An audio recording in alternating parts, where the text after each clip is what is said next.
Salut tout le monde, j'espère que vous allez bien. Aujourd'hui, on se retrouve pour une nouvelle formation que j'ai dénommée Apprendre le Python par la pratique ou en abrégé A3P. Voilà, dans cette formation, vous allez maîtriser Python grâce à cette A3P, c'est-à-dire on va se fixer des objectifs en créant des projets. Au lieu de faire de cours, dans cette formation, on va plutôt faire des projets. Et en faisant des projets, vous allez maîtriser Python. Donc, nous n'allons pas s'attarder sur le cours. Nous allons directement commencer par des projets basiques. Après, on va faire des projets intermédiaires et après, on va faire des projets avancés. C'est comme ça que vous allez maîtriser facilement Python. Sans plus tarder, je vais vous introduire un peu Python. En fait, Python offre de nombreux avantages en raison de sa simplicité. Vous allez voir que c'est très simple à écrire des codes Python et c'est très lisible. Et en fait, Python est aussi polyvalent. Vous allez voir, vous allez écrire plusieurs programmes en Python, que ce soit des projets web, que ce soit des projets sous forme de script, que ce soit des projets sous forme des applications desktop ou Android ou de jeux. Donc, j'ai parlé tout à l'heure de sa simplicité et lisibilité. En fait, vous allez voir que c'est très facile d'écrire des codes Python et la syntaxe elle est vraiment claire pour les débutants. Et aussi, c'est pour les experts, c'est pour collaborer efficacement. Tantôt, je disais que Python est polyvalent, donc elle est utilisée dans divers domaines comme je disais tout à l'heure, web, analyse des données, intelligence artificielle, des jeux, etc. Donc, Python a aussi une grande communauté qui sont très actives et engagées et qui fournissent vraiment des soutiens. Il y a beaucoup de ressources, il y a beaucoup de bibliothèques, il y a beaucoup de frameworks en Python et vous allez voir que vous allez coder très rapidement grâce à tous ces ressources fournies par la grande communauté qui est active et engagée. Nous avons également des bibliothèques qui sont abondantes. Voilà, vous allez voir en utilisant des bibliothèques, vous n'allez pas beaucoup coder. Vous allez simplement installer des bibliothèques et après vous appelez certaines fonctions et le tour est joué.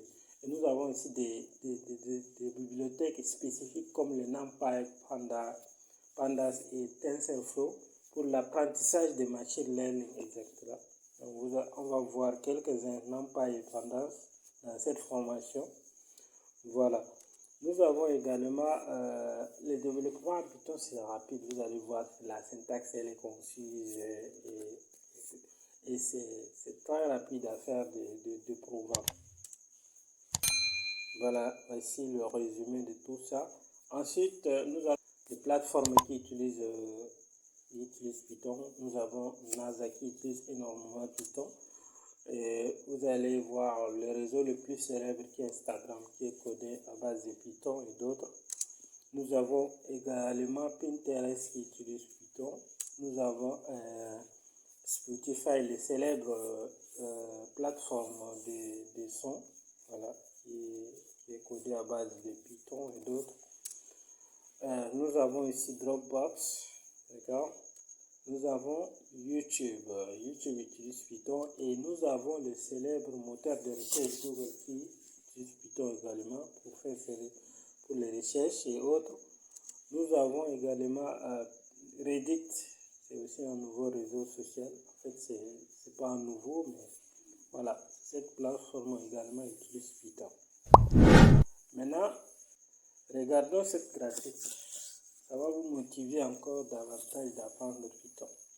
Voilà. Actuellement, sur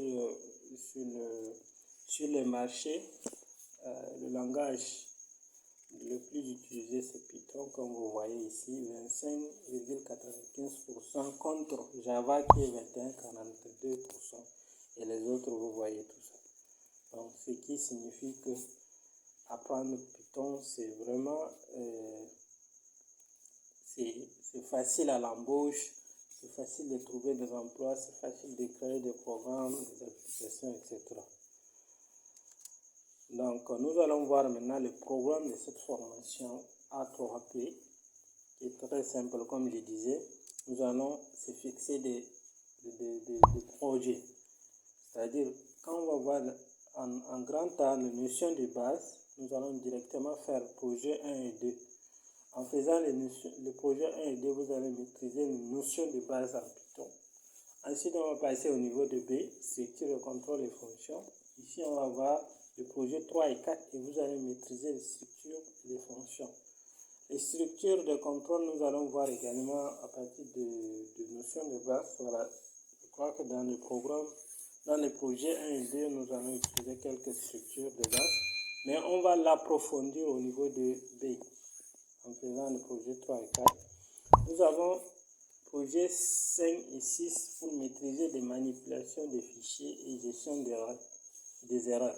Vous allez voir comment on va gérer les fichiers autres en faisant au niveau du projet 5 carnet d'adresse et projet 6 gestion de tâches. Vous allez voir, c'est très amusant et c'est très simple et c'est très pratique en plus.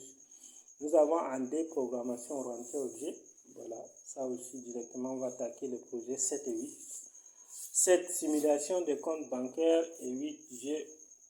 On va créer un simple jeu en utilisant la bibliothèque Pygame. Je disais tout à l'heure qu'il y avait beaucoup de bibliothèques.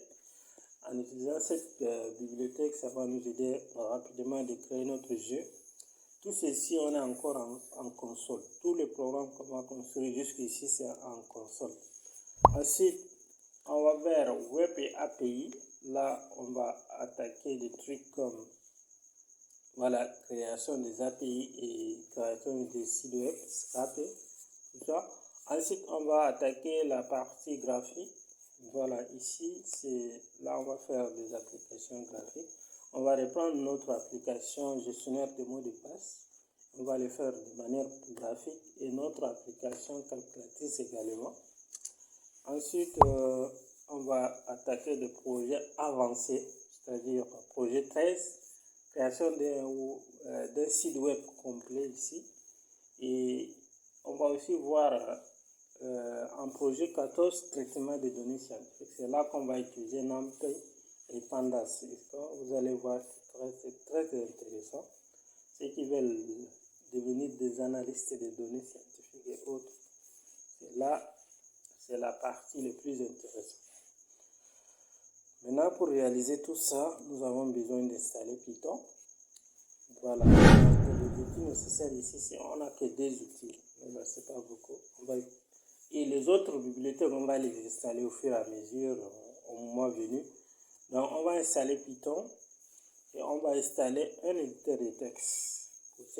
Pour ceux qui sont habitués, ils installent déjà. Sinon, aux prochaines vidéos, on va voir comment installer Python sur Linux et sur Windows. Et comment installer aussi un éditeur de texte. Voilà, moi de préférence dans cette formation, je vais utiliser deux. Sur Windows, je crois que je vais utiliser VS Code. Et sur Linux, je vais utiliser Sublime Text. Voilà. Donc, nous sommes arrivés au niveau du terme de cette petite intro de cette formation. Voilà, si vous avez aimé, likez et partagez. Mais si vous n'êtes pas encore abonné sur cette chaîne, essayez de vous abonner et d'activer la cloche de notification pour de prochaines vidéos. Merci.